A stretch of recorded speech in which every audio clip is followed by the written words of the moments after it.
Halo sahabat tani, ketemu lagi di channel kami, di channel Taniku Indonesia. Kali ini kami akan membahas perbedaan peran pupuk Gandasil D dan pupuk Ultradap Pak Tani ya. Masing-masing pupuk ini mempunyai peran waktu yang berbeda, meskipun kedua pupuk ini adalah pupuk masa vegetatif ya. Jadi perannya sangatlah berbeda, waktunya sangatlah berbeda dalam waktu pengaplikasian pada tanaman ya. Nah, sebelum mengetahui perbedaan peran masing-masing pupuk tersebut, jangan lupa klik tombol subscribe dan lonceng agar bisa mengikuti video-video terupdate dari saya ya. Sebelum mengetahui peran waktu yang tepat menggunakan kedua pupuk ini, terlebih dahulu Anda harus mengetahui kandungan masing-masing pupuk ya. Kemarin sudah saya jelaskan, tapi akan saya ulangi kandungan masing-masing pupuk tersebut ya. Jadi harus dihafalkan kandungan itu dan dimengerti ya. Nah, untuk pupuk Gandasil D ini, nah kalian harus bisa melihat ini bagian di belakang kandungan tersebut. Jadi untuk Gandasil D ini kandungan nitrogennya sebanyak 20%, fosfor sebanyak 15%, dan kalium sebanyak 15% juga ya. Dan juga dilengkapi pupuk mikro. Nih, di bawah sudah dijelaskan kandungannya, kandungan pupuk mikronya, dan juga dilengkapi vitamin-vitamin untuk pupuk Gandasil D-nya ya. Jadi yang paling tinggi di sini untuk pupuk makronya adalah unsur nitrogen sebanyak 20%. Nah, setelah itu kita bandingkan dengan pupuk Ultradap ini ya. Untuk kandungan pupuk Ultradap, jadi hanya mengandung unsur hara sebanyak 2 saja ya.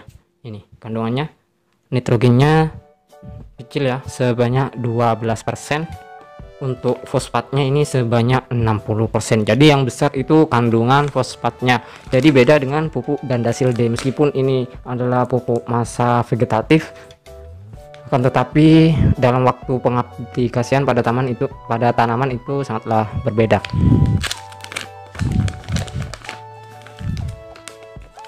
Nah, untuk waktu pengaplikasian pada tanaman yang tepat pada kedua pupuk ini, jadi kalau untuk Gandasil D ini, untuk Gandasil D nya ini dari masa vegetatif atau dari masa tanam ya.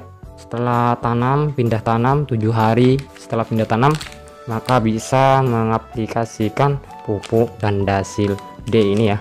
Ini adalah khusus untuk pupuk pertumbuhan. Jadi pertumbuhannya itu kalau menggunakan Gandasil D itulah sangat memuaskan ya, sangat bagus.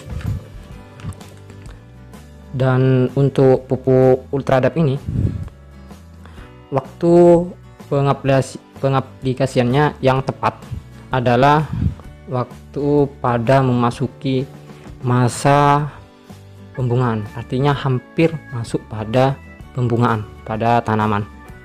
Jadi yang besar pada kandungan fosfor tersebut pada pupuk Ultradap ini bisa merangsang untuk keluarnya bunga.